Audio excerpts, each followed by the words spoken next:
Alright, hello everyone. Before the ANU closes, I thought I'd get some liquid nitrogen and show you what you can do with it. So, here I've got a giant dewar of liquid nitrogen.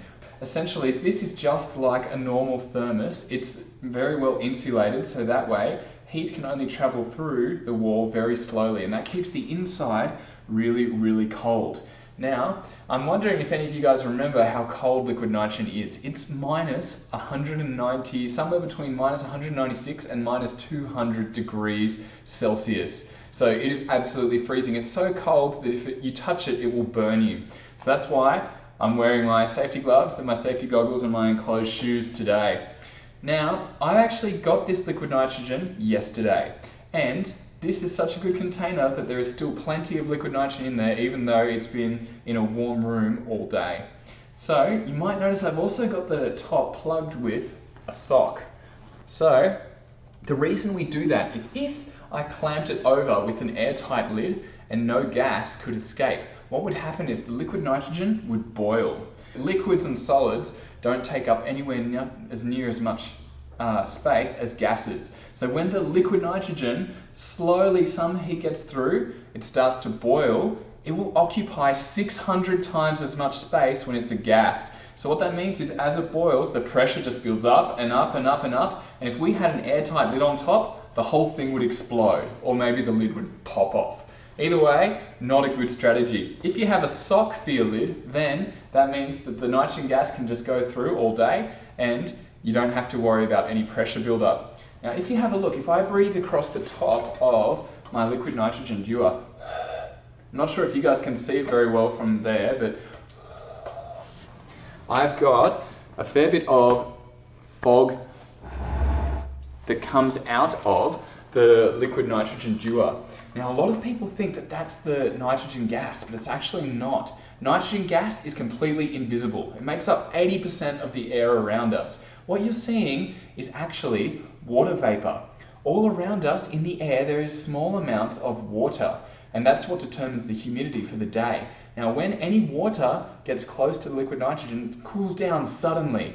So that means that it condenses. It's just like when you go outside on a winter day and you breathe and you go, I'm a dragon, and you see all the vapor in front of you.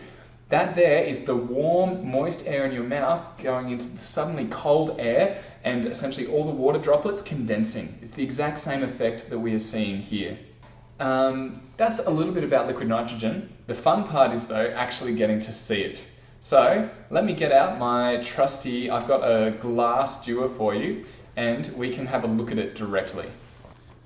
Alrighty guys, so here I've got a special, so it's actually a coffee plunger, but it's got two layers. If you look really closely, it's got an outer glass layer and an inner glass layer. And it's actually been vacuum pumped through here, so there's no air on the inside. So that means it will be a very, very good insulator and stop the outside from getting too cold. So hopefully when we pour liquid nitrogen in it, it won't freeze up straight away. And you'll actually be able to see the liquid nitrogen inside this container. That's what we're hoping for. Let's give it a shot. So I'm just going to put a black background behind it so that way you can see it a bit better. And then I'm going to pour the liquid nitrogen in and let's see what it looks like. All right, 3, 2, 1, liquid nitrogen.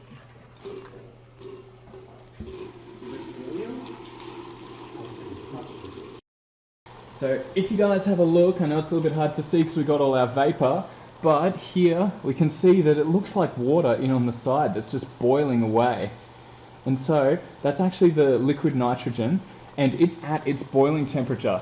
Boiling temperature for liquid nitrogen is minus 200 degrees, so it is definitely much hotter than its boiling point.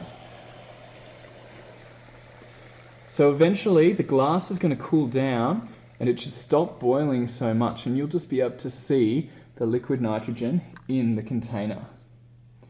If we have a look, it's still got a little bit of bubbles going on. So that there is liquid nitrogen, and it's just very calmly boiling at the moment. So if I was to breathe over the top of it, you can see all that moisture from my breath is suddenly condensing. And so you can see that kind of layer of fog on the top. Alrighty guys, so what we have here, this is a very special material. It's called yttrium barium copper oxide, and when you do chemistry, you're going to find out more about what that means. But the important thing is, this is what we call a superconductor. So when you cool it down to a cold enough temperature, for this one is about minus 120, minus 130 degrees, it has zero electrical resistance, and that means it has some really cool properties that we're going to see today. Now it's really important that you don't touch it with your hand because it's very toxic, so I got my pair of tweezers here. So it only starts to be cool when you cool it down. So I'm going to take the liquid nitrogen from before and pour it into the container.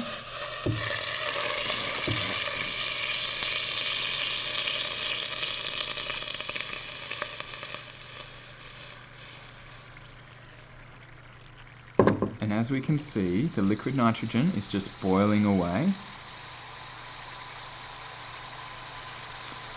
But it is cooling down.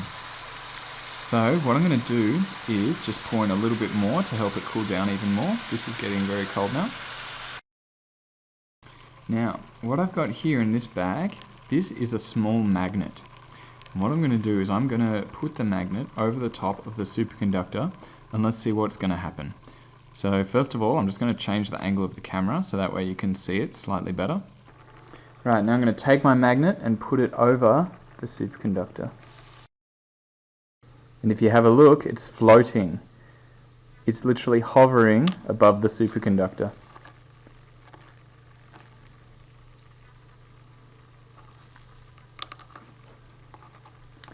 I need to practice picking it up.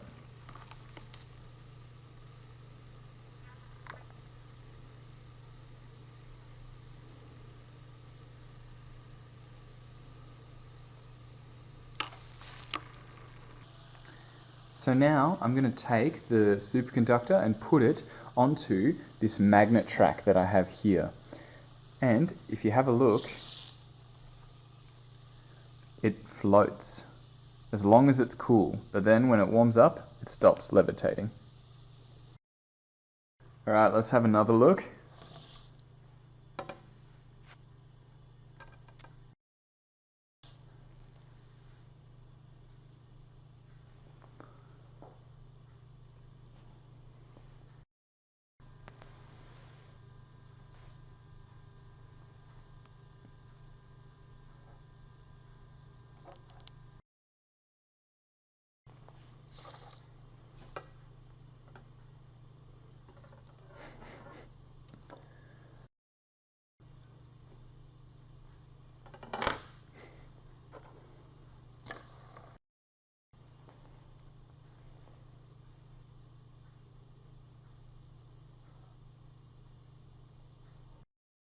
Yeah, it was. So the reason why this happens is this superconductor, when it's really cold, it has zero electrical resistance. So when it moves in the magnets have a magnetic field around them. And it so happens that magnetic fields can make electrical currents. So electricity is made inside this pellet. And then what happens is the electricity inside the pellet makes its own magnetic field which repels the track.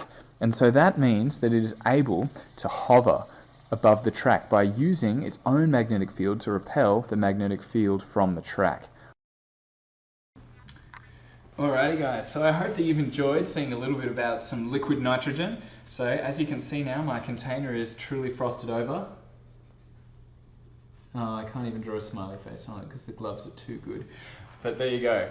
So, to finish off for today, I thought I'd give you one of my favorite experiments. I'm going to pour all this liquid nitrogen on the floor. Let's have a look and see what it looks like. Ready? 3, 2, 1. Liquid nitrogen.